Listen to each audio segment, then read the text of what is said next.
Mame fa na se ma PENDREAM TV. PENDREAM TV de osia dem yopo. Abusuafonia T4 ɛha PENDREAM TV.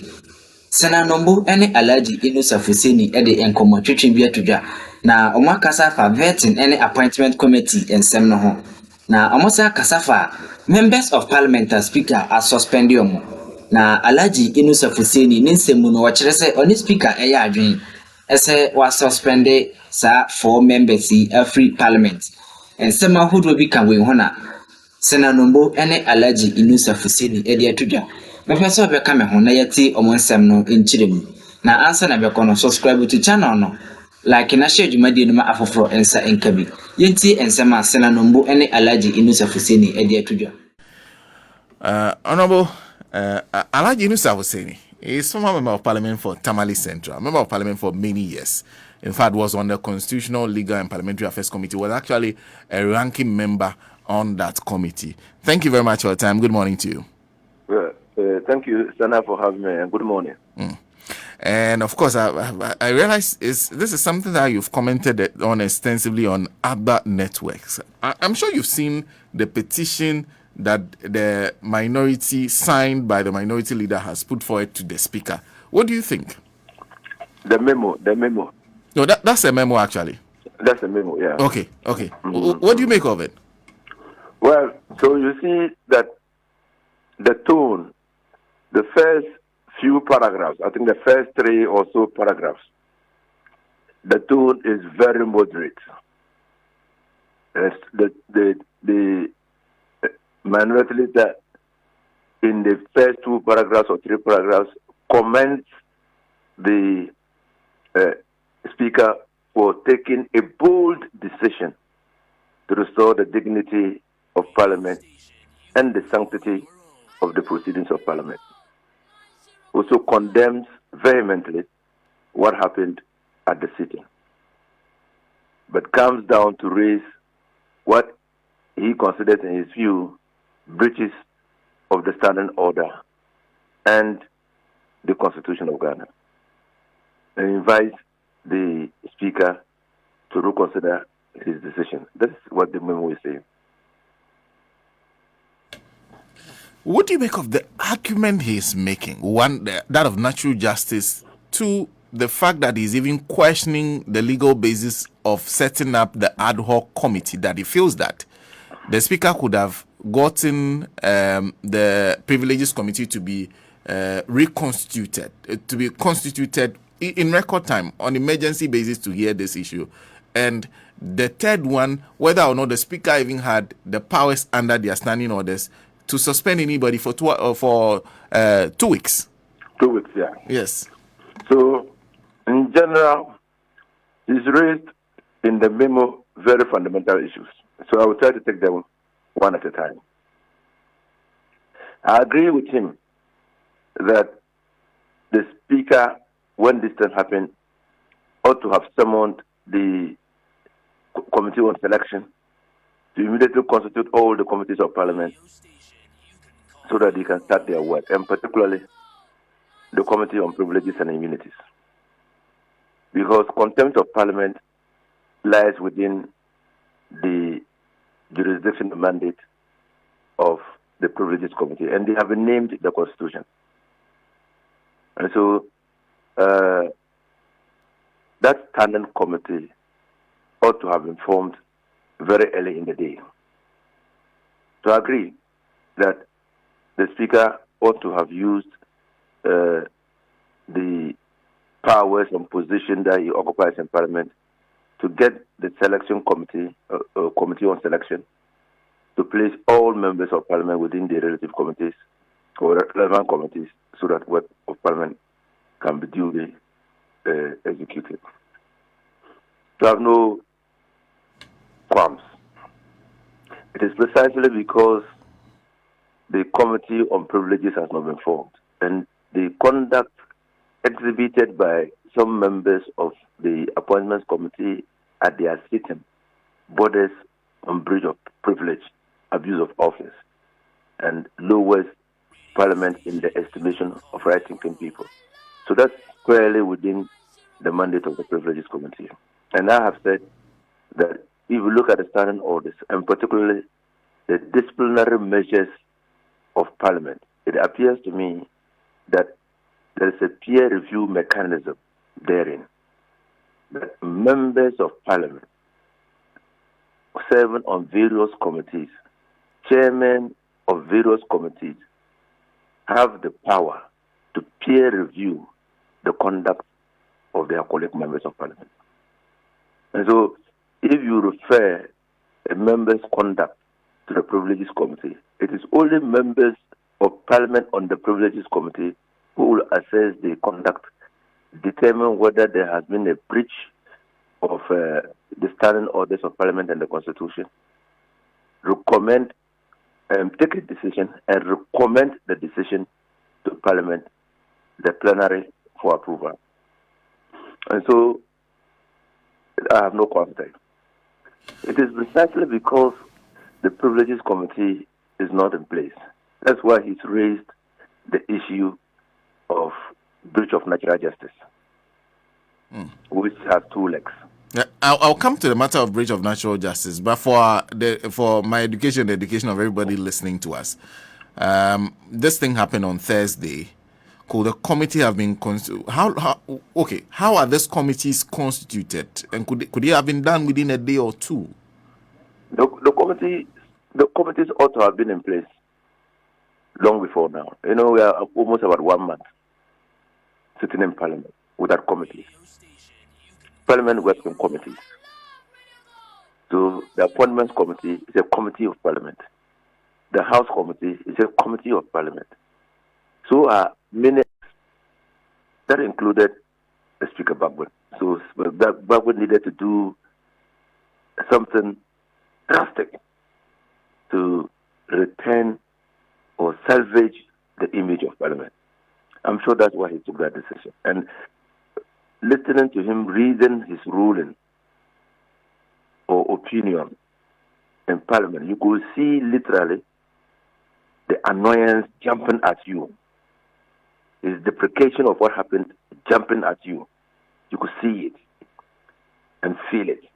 And so I have no doubt that it's the exigencies of the situation that compelled, moved, or motivated Bagbin to take that decision to suspend. Then comes the next question. Did he have the authority to do what he did? Yes, he had authority.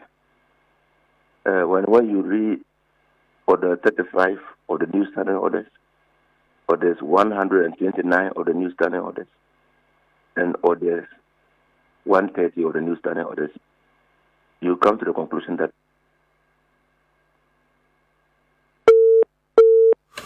well, we've lost Alhaji on the line, and we'll get him back. We'll get Alhaji Nusafuseni back on the line to continue this conversation. In fact, he says on the matter of the ad hoc committee, he must admit that Afenyo-Markin has a case.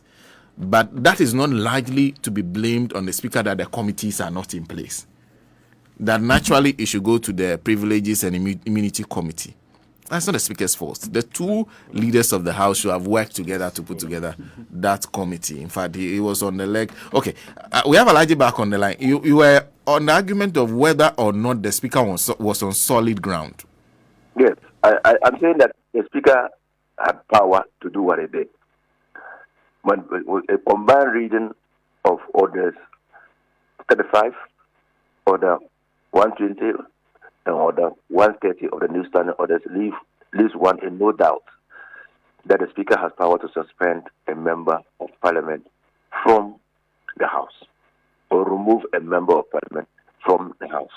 Equally, the chairman of the committee has the power to remove a member who is exhibiting disorderly conduct in the committee meeting from the House. But Order 129 actually says that the Speaker can suspend a member for disorderly conduct for 4 days. And immediately after he's pronounced the suspension, a member must rise to make a point that the conduct of the member is, or the conduct of that member is in contempt of Parliament, then the matter will be referred to the Privileges Committee. Now, so on the basis of Order 129, I will say that the Speaker has power to suspend. Then comes the question, does that power extend to 2 weeks? I say no. The power to suspend is not to suspend for a period of 2 weeks. So, again, I say that suspending members of Parliament for a period of 2 weeks is ultra varies the powers of the Speaker.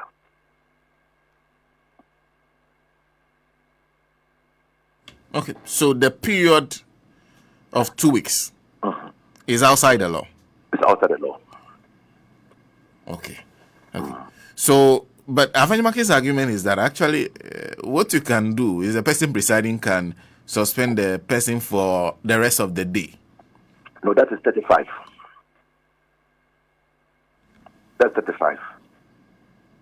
But 120 says that it can be for 4 days. And if it's repeated, then that member can be suspended for 8 days.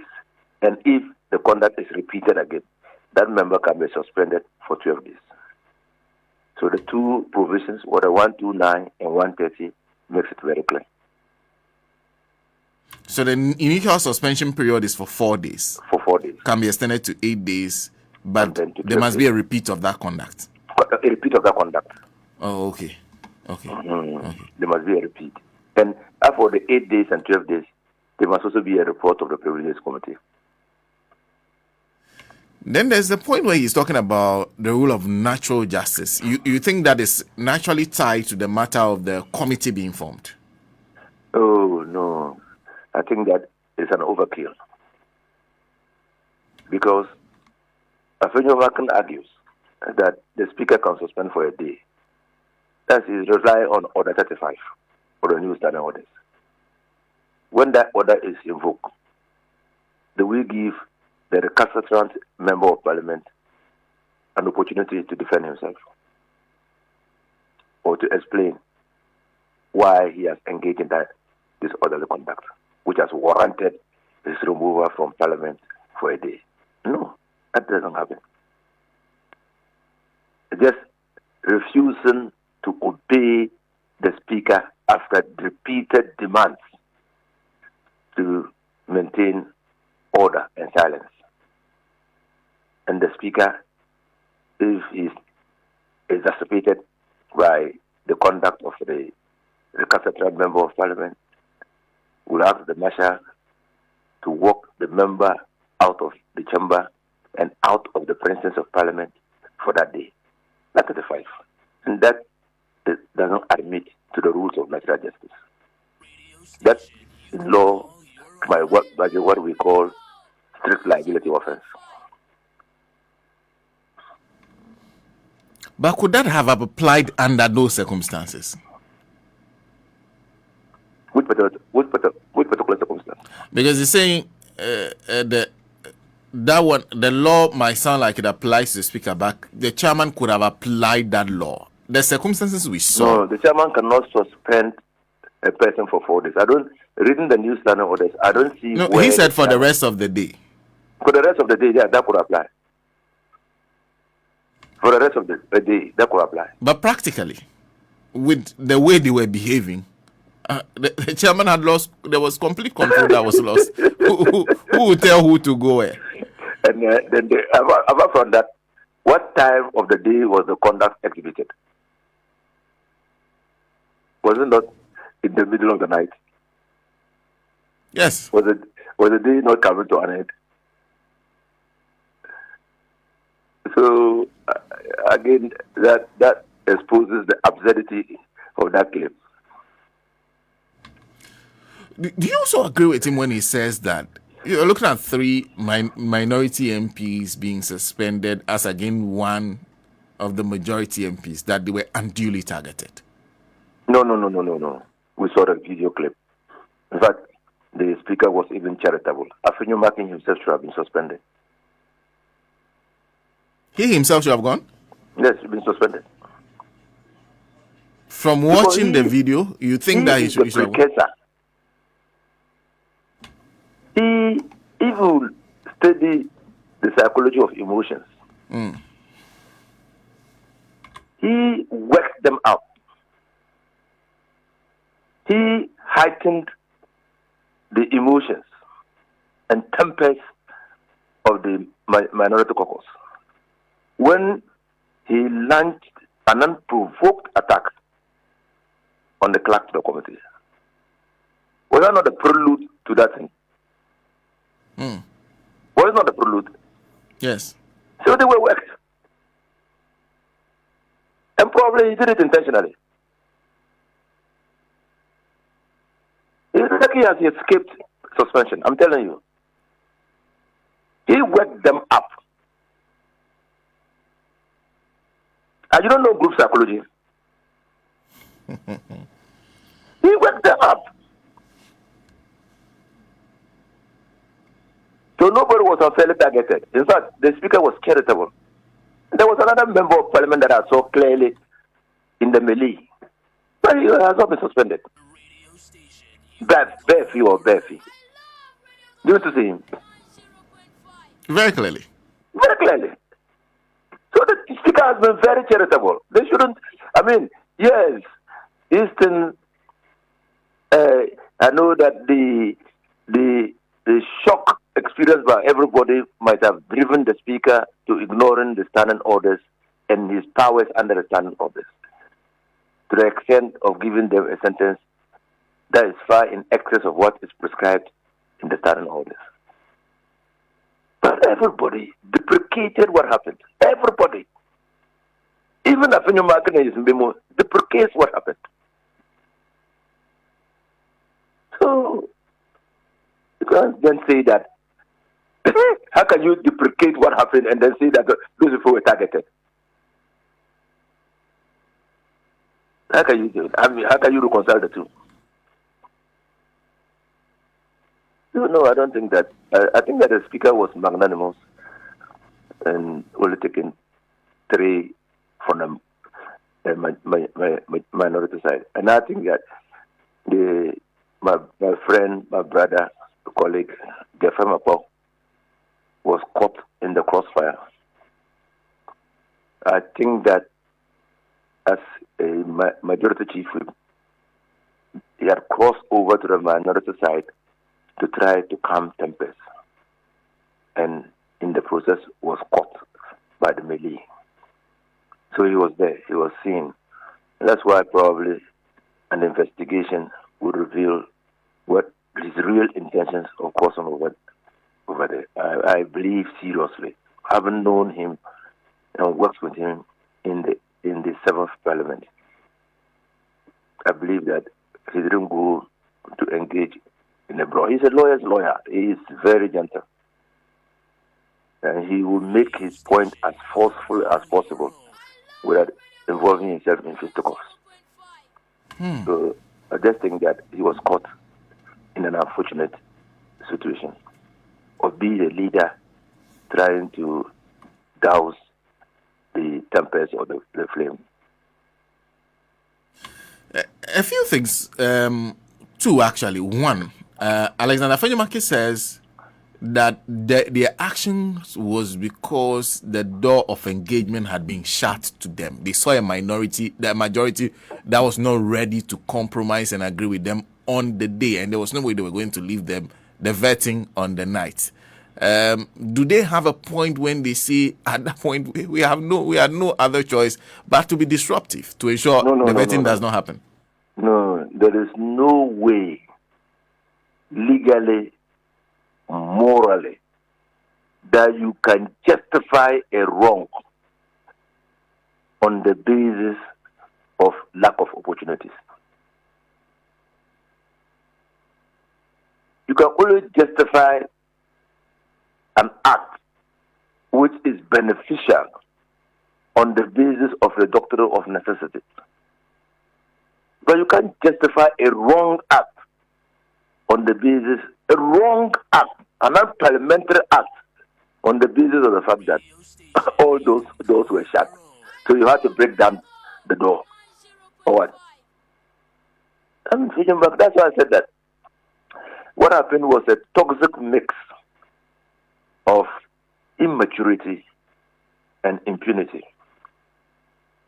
Because you see, ranking is the leader of the minority on a committee.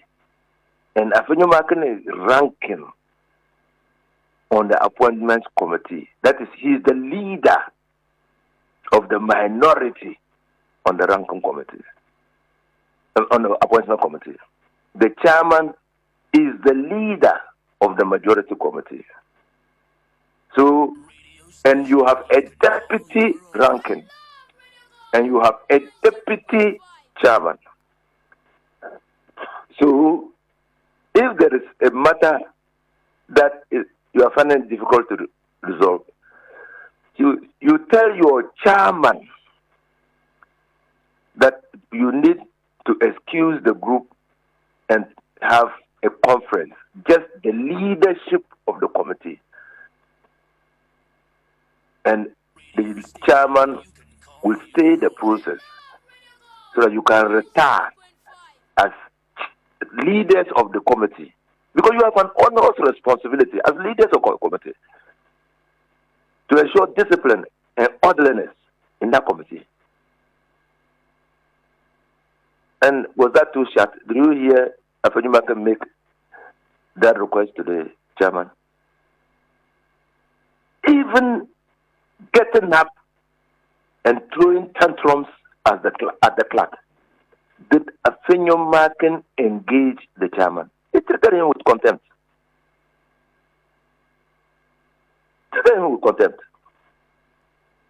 So I have no doubt that the language used by Afenyo-Markin on the clerk was the precursor to the distraction that took place. I have no doubt in my mind. Having known how the emotions of people are worked up on the unguarded utterances of a leader. Two, even if that language did not wake up the people, don't you see it as being too belligerent, too hostile and aggressive, and unknown in parliamentary practice? Three, tell me, who is of a lesser soul in parliament? Who can you consider a lesser soul or lesser being? The clerk to a committee is a member of the parliamentary service assigned to that committee. And how can you treat her as if she doesn't matter? So I have no doubt that all this thing, if it was orchestrated, I can't tell. But if I look at the circumstances surrounding the disturbances, Afenyo-Markin cannot extricate himself from it. He can't.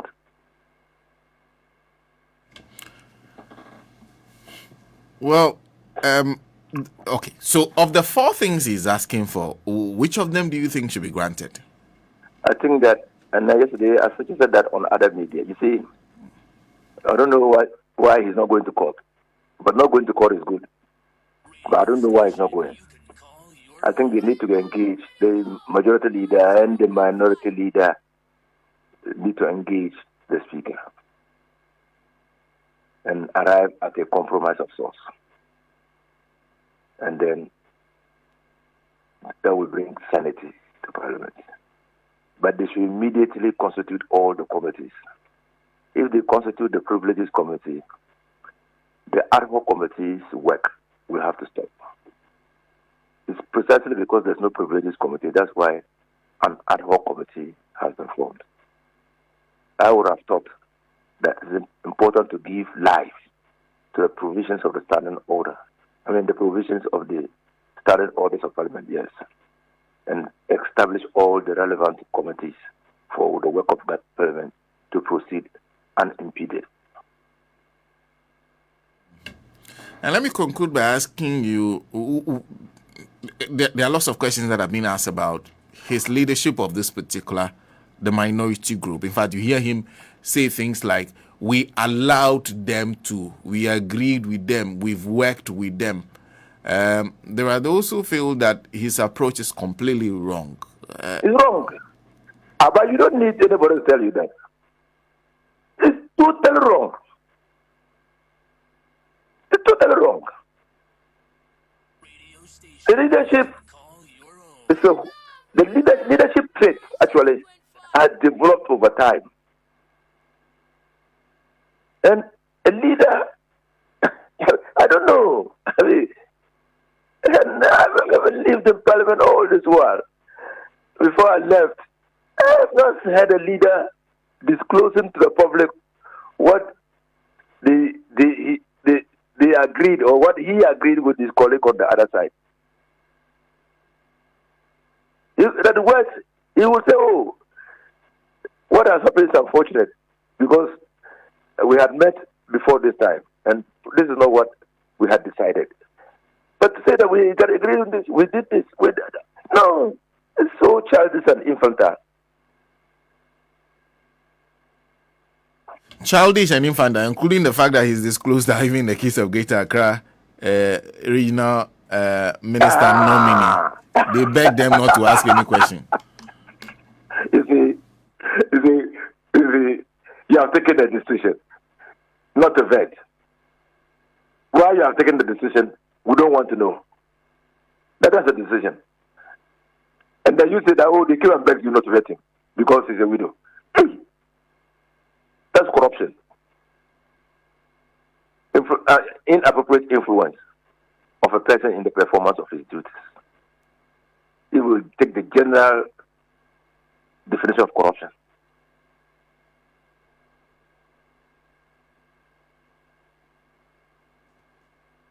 So based on that alone, he even has questions to answer. Answer. I see. Yes. But he disclosed that.